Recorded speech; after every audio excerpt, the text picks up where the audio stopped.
Salam, hər vaxtınız xeyir olsun əziz və dəyərli müəllimlər, hər birinizi xoş gördük. Bugün təhsildə refleksiv pedaqoji yanaşma ilə tanış olacaq.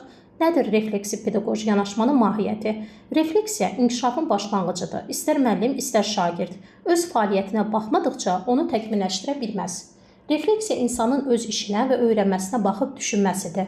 Nə öyrəndim, nəyi yaxşı etdim, harada səhv etdim, növbəti dəfə nəyi daha yaxşı edə bilərəm? Yəni istər şagird, istərsə də müəllim öz fəaliyyətini qiymətləndirməlidir. Və refleksiya müəllimin və şagirdin öz fəaliyyətinə tənqidi baxışı, bu fəaliyyətdən nəticə çıxartması və gələcəkdə təkmilləşdirmə addımları atması deməkdir.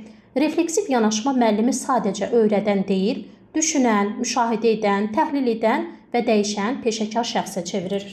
Müəllim üçün refleksiv pedaqoji yanaşmada əsas olan, yəni müəllim dərsdən sonra mütləq düşünür. Hansı üsul daha yaxşı nəticə verdi? Şagirdlər nəyi başa düşmədi? Növbəti dərsdə nəyi dəyişməliyəm? Və yaxud da şagird üçün. Şagird düşünür, bugün nə öyrəndim? Mənə nə çətin gəldi? Nəyi daha yaxşı edə bilərəm? Və təbii ki, refleksiv pedaqoji yanaşma həm müəllimin, həm şagirdin öz fəaliyyətinə yenidən dönüb baxmasıdır. Yenidən öz fəaliyyətini dəyərləndirməsi və qiymətləndirməsidir.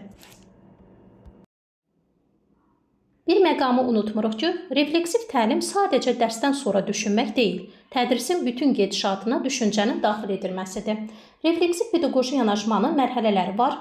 Hansı mərhələlərdir? Müşahidədir, təhlil və dəyərləndirmədir, planlaşdırma və dəyişiklikdir. Mahiyyəti nədən ibarətdir? Müşahidə, yəni nə baş verdiyini görə bilməkdir.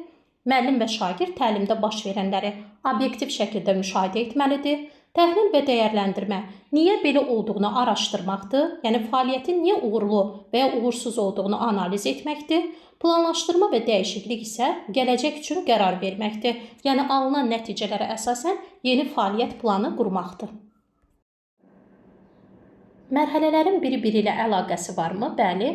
Müşahidə mərhələsində nə baş verdi sualına cavab axtarırıq. Təhlil və dəyərləndirmə mərhələsində niyə baş verdi sualına cavab axtarırıq, səbəbləri axtarırıq. Planlaşdırma və dəyişiklikdə isə növbəti dəfə nə edəcəyim sualına cavab axtarırıq.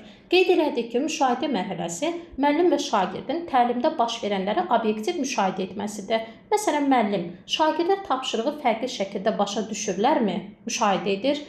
Həmçinin şagird, bu üsul mənim üçün çətindirmi, yoxsa maraqlıdırmı? Öz fəaliyyətini müşahidə edir. Müşahidə əsasında alınan nəticələrə görə təhlil və dəyərləndirmə mərhələsinə keçid edirik. Fəaliyyətin niyə uğurlu və ya uğursuz olduğunu analiz edirik. Səbəbləri axtarırıq. Məsələn, müəllim, əgər bu üsul işləmədisə, səbəb nə oldu?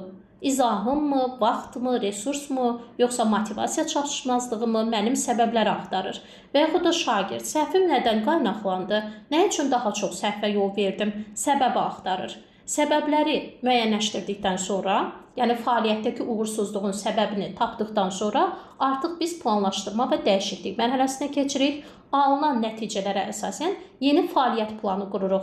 Məsələn, müəllim fikirləşir ki, növbəti dəfə bu mövzunu daha çox vizual və ya praktik üsulla təqdim edəcəm. Və yaxud da şagird düşünür ki, növbəti dəfə tapşırıqda əvvəlcə plan quracam. Yadda saxlayaq, müşahidənin nəticəsinə görə təhlil və dəyərləndirmə olur, təhlil və dəyərləndirmənin nəticəsinə görə isə planlaşdırma və dəyişiklik edilir. Refleksiya üçün müxtəlif üsullardan istifadə etmək olar. 3-2-1 texnikası, refleksiya dairəsi, sual körpüsü, özünə məktub, müəllim jurnalı kimi üsullar effektivdir. Refleksiv yanaşmanın həm müəllim, həm şagird üçün faydaları çoxdur. Məsələn, müəllim üçün öz dərsini təkmilləşdirir, tədris qərarlarında daha inamlı olur, peşəkar inkişaf və innovasiyaya açıq olur, yeni metodları sınamağa cəsarət edir. Bir sözlə, refleksiv pedaqoji yanaşma müəllimi sadəcə dərs deyən yox, düşünən və öyrənən müəllimə çevirir. Şagird üçün isə öz düşüncəsini izləməyi öyrənir, uğur və çətinliklərini dərk edir, öyrənməyə sahiblik hissi formalaşır, fərqli yanaşmalar axtarır. Şagird sadəcə tapşırıq yerinə yetirən yox, yəni sadəcə tapşırığı icra edən şagird yox, öyrənməsini idarə edən fərdə çevrilir.